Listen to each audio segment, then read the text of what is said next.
የሚያሚ ወበቅ ስታዲየም አፍኖታል። ድቅድቅ ሌሊት ቢሆንም የቢሊዮኖች አይኖች ግን አልተኙም።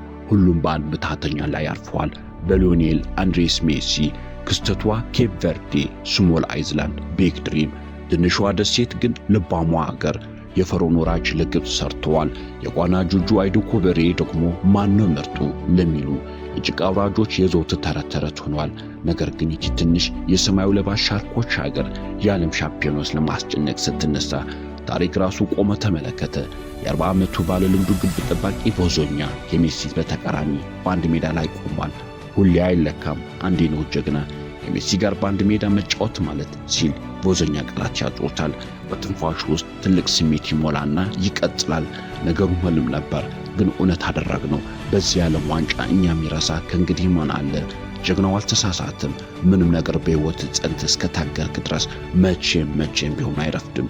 በ2026 የዓለም ዋንጫ መድረክ ላይ ከአርጀንቲና ጋር መጋፈጥ በራሱ ትልቅ ፈተና ነበር። ከሊዮኔል ሜሲ ጋር መጫወት ደግሞ ፍጹም ሌላ ዓለም። የ90 ደቂቃ ግፊት ከሁሉም አቅጣጫ ይወርድ ነበር። የደጋፊዎች ጩኸት፣ ፈጣን ጥቃቶችና የማይቋረጥ ፍርሃት ጥላ። አንድ ስህተት ብቻ ሁሉም ነገር ያፈርሰዋል የሚል ከባድ አእምሮ ስቃይ። የስፖርት ሳይኮሎጂስቶች እንደሚናገሩት ግብ ጠባቂዎች በሰከንዶች ስብርባሪ ውስጥ ውሳኔ ማድረግ ስላለባቸው በሰኖት ውስጥ ከፍተኛ የጭንቀት ሆርሞን የሚለቀቅበት የሥራ ዘርፍ ላይ ናቸው። ብዙዎች በዚህ የጫና እሳት ውስጥ ይቀልጣሉ፣ ይሰበራሉ። ነገር ግን ቮዚና አልተሰበረም። ፊልሚያው የዳዊትና የጎልያድ ነበር። ሰማያዊ ለባሽ ሻርኮች የአርጀንቲና ግዙፍ ማዕበል ለመናደፍ በህብረት ተዋደቁ። ሁለቴ ተመርተው ሁለቴ በአስደናቂ ጀግነት አቻ ሆኑ። በዚህ ምሽት ቮዞኛ እንደ ልማዱ ስፓይደርማን ሆና መሸ። ስፔንና ኡሩጓይንና ሳውዲን ቀጥ ያደረጉት እነዚህ አዳኝ እጆች አሁን ከዋናው ምትሃተኛ ፊት ቆሙ። ሜሲ ካንዴም 2፣ 3፣ 4 ጊዜ ቮዞኛው ደጋግሞ ፈተነው። ግብ ጠባቂ ግን የሚቀመስ አልነበረም። የኬቬርዱ ማጂክ ከዋናው ማጂሽያን ፊት ደምቆ ታየ። በዚህ ታሪካዊ ምሽት የኬቬርዱ ግድግዳ 8 ግዙፍ ኳሶችን ከአርጀንቲና እግር ኳስ ላይ ብቻ አዳነ። በውድድሩ በአጠቃላይ 18 አስደናቂ ኳሶችን በመመለስ ዓለም አስገረመ።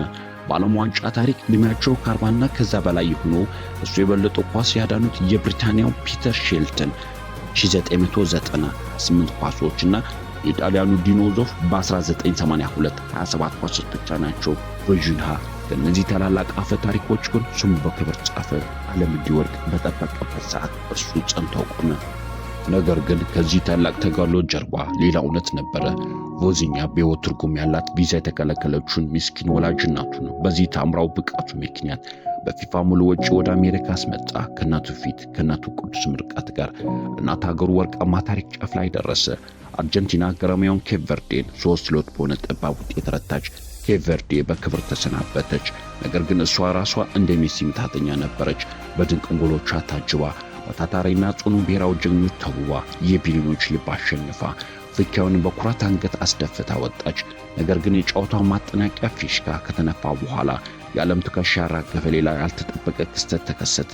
ሜሲ የዓለም ዋንጫን ክብሩን ይዞ ከዚህ ተጋጣሚ ግብ ጠባቂ ጋር ተገናኘ። በአክብሮትና በኩራት አቀፈው። እናም ትከሻውን ይዞ አይን ላይን እያየ እንዲህ አለው፣ ድንቅ ጨዋታ ነበር ያደረግከው። ሕዝብ ባንተ ሊኮራ ይገባል። ይህን ክስተት የስነ ልቦና ባለሙያዎች ኢሞሽናል ቫሊዴሽን የስሜት ዕውቅና ብሎ ይጠሩታል። አንድ ሰው በከፍተኛ ጥረት ውስጥ እያለ ያንን ጥረቱን ማንም ሳያልስ ሲቀር ውስጡ ይደማል። ነገር ግን አንድ ታላቅ ስብዕና መጥቶ ድካምህን ሲያቅፍልህ በራስ ያለ እምነትና የሕይወት እይታ ሙሉ በሙሉ ይቀየራል። የስፖርት ሳይንስ ጥናቶች እንደሚያረጋግጡት ሰዎች የሚለውጡት በድል ዋንጫ ብዛት ብቻ አይደለም። አንዳንድ ጊዜ አይቻለሁ፣ ዋጋህን አውቄዋለሁ የሚል የአንድ ሰው ሕይወት ጉዞ ሙሉ በሙሉ የመቀየር ኃይል አለው። አንዳንድ ጊዜ እግር ኳስ ስለ ውጤት ስለሄዳው ቁጥር አይደለም፣ ስለ ሰብአዊነት ክብር ነው። ስለ ትናንሾችን ስለ ትልልቆች ልብ ነው። የዚህ ታሪክ ታላቅነት ግን ይህ ነው። ታላቅነት ማለት ማሸነፍ ብቻ አይደለም። እንደ ኬፕ ቨርዴ በጀግነት መዋደቅ፣ እንደ ቮዞኛ ለእናትና ለሀገር መጽናት እሱ ራሱ ታላቅነት ነው። አንድ ቅጽበት ለተአምሮ በቂ ነውና። መልካም ጊዜ። አንድሮሜዳ ፖድካስት